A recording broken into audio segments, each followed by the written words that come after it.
who says that we should not wait until the ministries are there in Yaoundé? Why not call to one or two? They may not smile at you here, but who knows? You may be smiled at from this other angle.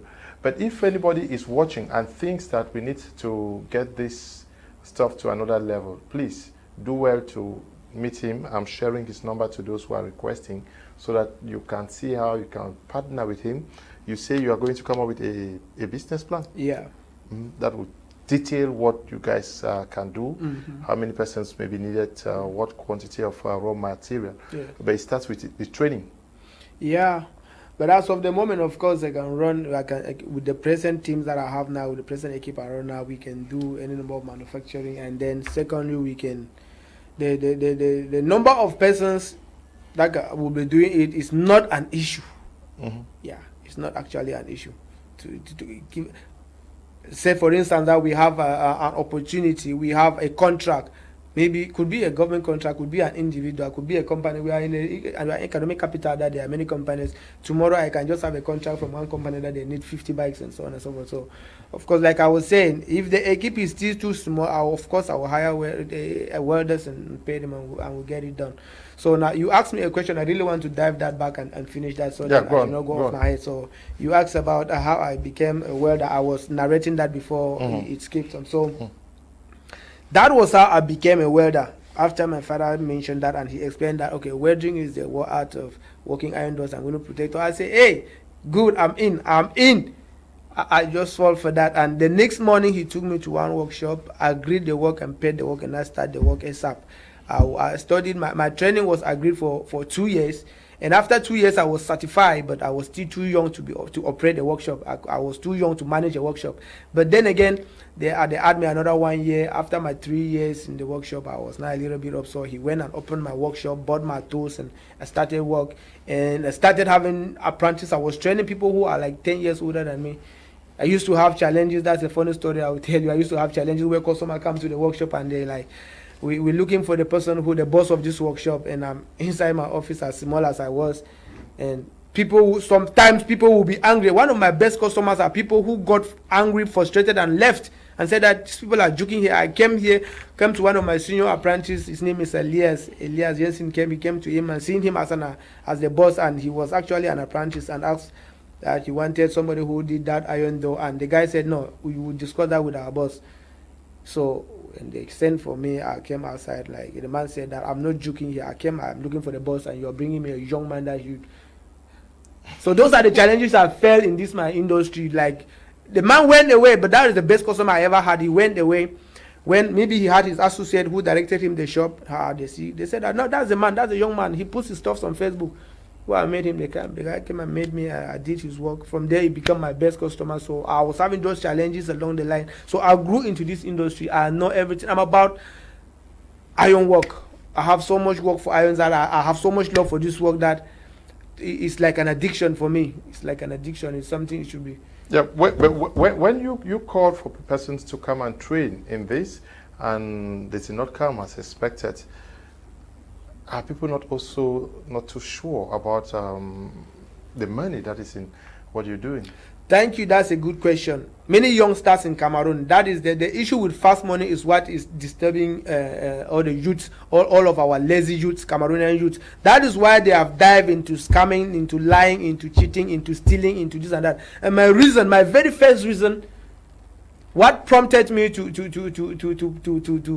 dish out free training was because I said to myself, hey, you have been opportune to be trained. Many have been opportune to be sent to school, and many are floating in prison because they have nothing doing.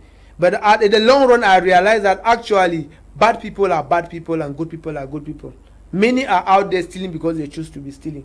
Many are out there doing other dubious stuffs to be making money because they choose the easy way. They choose the easy path. They choose the fast path. The truth is that this journey of being an apprentice takes sacrifice. It's sacrifice. And I'm proud of some of my apprentices. I will mention him, Vela Derek. That is somebody who was married. That's somebody with a back from the technical school who was, I think, was it cap back, whatever, the highest certificate they have in the secondary school. He got it. He came out. He was doing electricity, but the guy fell in love with my work. A married man with 3 children. He sacrificed 2 years of his life to come and train. He's certified now. He's working in Douala. He's doing pretty good. Presently now, I'm having an apprentice who is serving 3 children. He's a married man, but he sacrificed and he's learning the art. So it takes people who know what they are going for. They know what this is gold mine. I keep telling people, I'm giving you people gold for free. This is the future. What I'm doing is the future. Cameroon future relies on this in many aspects. We're doing thousands of things in my workshop. There's none of my apprentices, none of my graduates who you can see out there that is jobless. Because anybody that passed through my training can make anything in this life. You see, they don't limit themselves because I make sure they are that way certified before I give them a certificate. So now,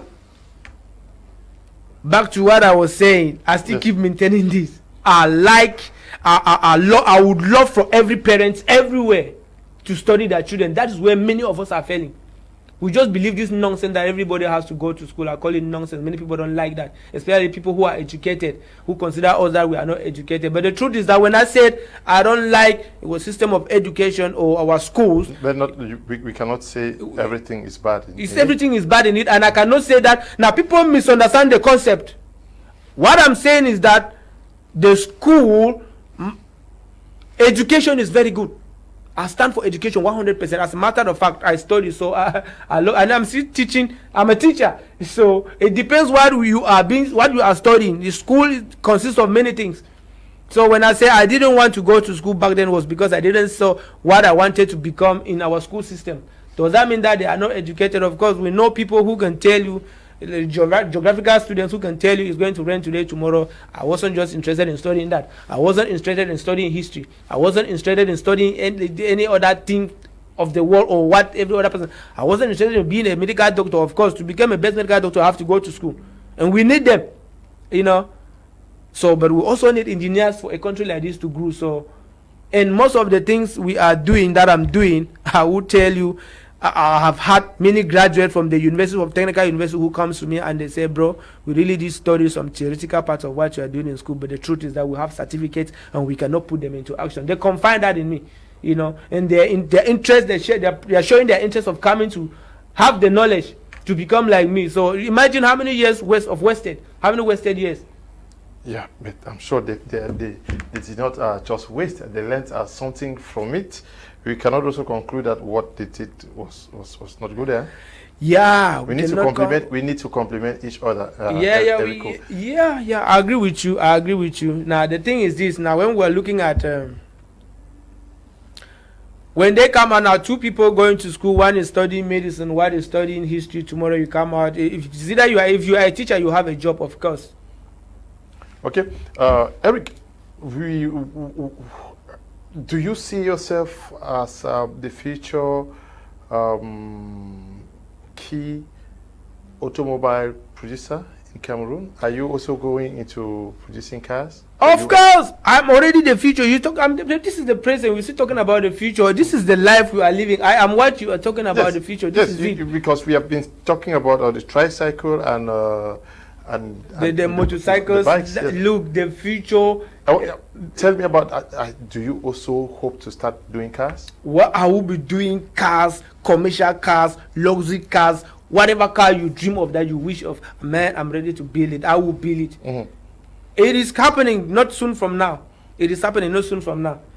When I said there is just literally nothing I cannot do, I mean every word I said, and you will see it sooner or later. We'll be talking here maybe next a couple of months or next year with something on the hand. You see it. I just don't like to bring the cat out of the box when it is not the right time. But just know that to answer your question, yes, I'm the future of automobile in this country.